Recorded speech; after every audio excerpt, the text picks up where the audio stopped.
It'd be fair to say that Sonic the Hedgehog has been racing down a rather rocky road since the turn of the millennium, but you'd be hard-pressed to say that Sega's original trilogy doesn't represent some of the early 90s greatest hits. Among the series' first and most celebrated titles, though, which one could be considered the best? Well, it's clear which entries are the first and second thanks to the convenience of numbers, or lack thereof. The third game can be a little murky, so let's take a minute to set the stage. Much like how the fourth game is stretched across 2 episodes, Sonic & Knuckles can be considered an extension of Sonic the Hedgehog 3, a DLC expansion pack, if you will. As you might know, Sonic & Knuckles was developed in tandem with the third installment since they were planned to be a single game when production began, but time constraints and cartridge costs pushed the developers to split the adventure into separate releases. They could still be experienced together though, thanks to the lock-on technology Sega worked into the Sonic & Knuckles cartridge that let players double up should they want the complete package. Despite offering an advantage through sheer wealth of content, I'd say it's reasonable to consider the pair of them as the third game.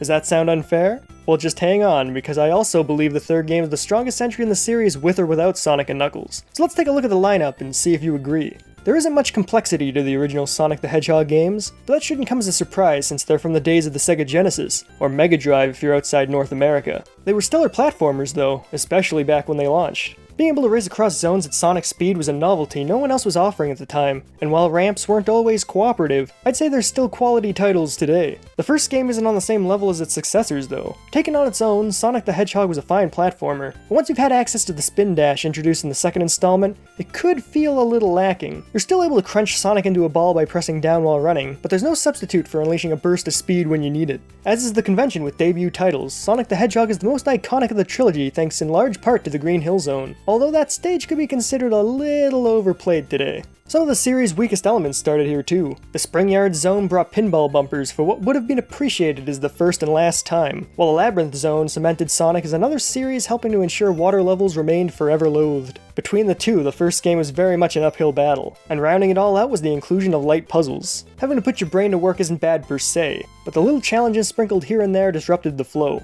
Although not as prevalent in the first entry, building up speed and maintaining momentum is a highlight of the series and arguably its greatest strength. Stopping in your tracks feels like a penalty just as much as running into an enemy and dropping rings. The developers were aware of it too, setting up traps designed specifically to slow you down. This is where you could say the bumpers really had their chance to dig their roots into the series and grow their infamous legacy. Focusing on speed must have been difficult for the developers though. Moving fast meant they'd have to produce a lot more content to create levels, since a stage scale to match their contemporaries would be breezed through in a matter of seconds. And I'm sure the series' vertical variety expanded upon the problem. There's no question that making multiple routes was a fantastic idea, if not only to bolster replayability, but putting them together would be taxing for the team since they were effectively doubling or even tripling their already heavy workload. Unlike its successors who set a standard of 2, the first game featured 3 acts in its zones. From a developer's perspective, that seemed like a good call. You can get a lot more out of your art assets if you build an additional stage for every tile set, but for one reason or another they pulled back in future games. One of my gripes with the first title could help shed some light on why though. Between the first, second, and third acts of a zone, there seemed to be a bit of repetition in its level design. There'd be subtle changes between slabs of geography, but some sections felt like you were passing through the same terrain twice. Those moments were still present in subsequent entries, but less frequent and easier to overlook since you could just spin dash past them. Sonic the Hedgehog 2 is where the series hit its stride thanks to the inclusion of that trademark technique and the arrival of veteran sidekick Miles Tails per hour. But while the spin dash is always welcome, Tails' presence is a bit more context sensitive. He's a fantastic addition if you have 2 controllers and someone willing to join in the fun, but having the two-tailed fox tag along with a CPU in control is guaranteed to usher in a few minor inconveniences. The only questionable sidestep I think the second game made was how it tackled accessing special stages. For those unfamiliar, special stages are like minigames that players can complete to earn Chaos Emeralds and unlock alternate endings. In the first installment, players could access them if they reached the end of Acts 1 or 2 with 50 rings in tow and jumped into the giant ring awaiting them. But in the second game, access was granted if the player passed a checkpoint post with at least 50 rings and leapt into some sparkles before they faded away. This approach provided more opportunities to get into special stages, but they were less obvious gateways. That being said, players were likely to discover the checkpoint's secret out of curiosity. It's not much of a stretch to say they'd be encouraged to jump around and inspect the sparkles since they don't always appear, but it still stands to reason that the first game had a more conspicuous arrangement. The third game found a perfect middle ground between its predecessors, featuring the giant rings from the first, but hiding them around acts without entry thresholds, and the checkpoint sparkles from the second were now reserved for bonus stages, which allowed players to collect rings and power-ups. The special stages themselves could be considered a mixed bag depending on who you ask. If you direct the question my way, I'd say the first game had the worst of them. Playing through a rotating maze rife with bumpers was a recipe for disappointment. The second and third game, however, are tied in my eyes. The second had Sonic and Tails running down a half-pipe collecting rings, which was a fun challenge as long as you jumped early to help your CPU partner overcome obstacles. Alternatively, you could also consider Tails a hurdle himself, and try leaving him with as few rings as possible to help minimize losses. The third puts the player onto a globe where they're tasked with running over all the blue orbs scattered across it. Contact with red orbs would result in failure, and your speed would increase as the stage was played, so to say the difficulty ramped up a bit would be an understatement. Sonic the Hedgehog 3 also had a mixed bag of bonus stages too. Generally they were fine, but one of them returned to the rotating nightmare of the first game. Pinball has been done right by plenty of other properties, but as far as I'm concerned, it should have no place in platformers. To the developer's credit, I grew to enjoy the opportunity to earn extra lives, but I still stand by my assertion. The third game also introduced a neat little air attack called the Insta-Shield, which allowed the player to defend themselves while airborne or gain a little more reach when jumping up at a foe. In the first two games, players can open up item boxes to acquire bonuses like rings, lives, timed invincibility, increased speed, or a shield that permits an extra hit. The third takes it a step further with the debut of elemental shields that work in conjunction with Sonic's Insta-Shield move, Flame, Bubble, and Thunder. The Flame Shield changes the Insta-Shield into an aerial dash that can be used offensively and grants invulnerability to fire, while the Bubble Shield bestows unlimited breath underwater and can be used to bounce in place, extending jump height and enabling the player to stop on a dime. The Thunder Shield is the most useful of the lot though, as it offers a double jump and attracts nearby rings to the player. What makes each of them great power-ups is that they don't rob you of any opportunities, they just improve your Insta-Shield and offer additional effects. The pool of animations gain depth throughout the trilogy too. The time spent perfecting the formula following the first installment surely freed up resources to develop new ways to interact with the world and draw out more character from interactions. Zones also followed suit with the first game featuring 7, the second boasting 11, and the third featuring 6.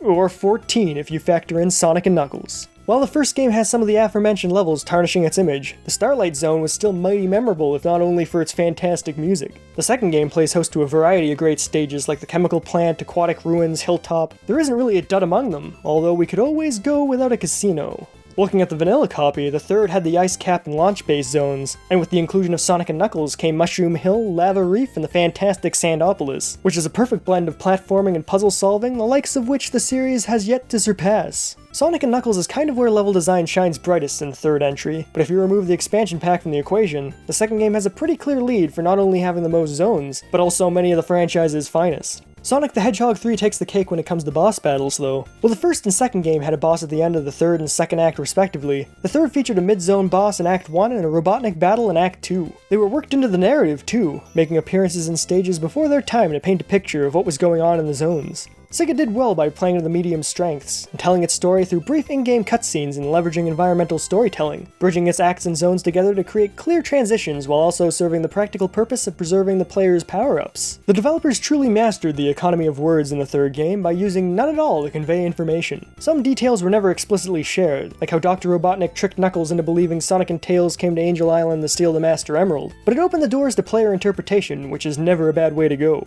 The absence of clear instructions left some mechanics difficult to decipher though. I remember my friends and I struggling in the Carnival Night Zone when we were little, assuming the rotating platforms needed a rhythm of jumps to move. We'd hop about like fools, clueless that all we had to do was hold up and down on the D-pad. Granted, it's pretty obvious now, but without any guidance, I'm sure that's a mistake other kids could still make today. The first two titles were subtle with how they carried their plots. Through context clues, you'd be able to discern that there was a villain capturing animals and stuffing them into badniks, and it was your job to set them free.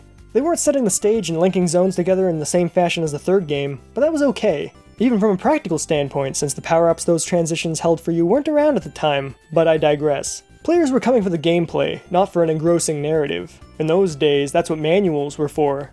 Now, childhood ordeals aside, I think the strong approach to storytelling and the expanded gameplay opportunities afforded by the Insta-Shield are what sell me on the third game. At the same time though, I could definitely see how someone could claim the second game is better thanks to its fantastic lineup of zones and its equally compelling special stages. So let's pass the question off to you. Across the first 3 Sonic the Hedgehog games, which one do you think is best? Vote using the card above or share your opinion in the comments below. I'm curious to see if my opinion is contested, but I'm sure there's no debate about how they all put you in the zone.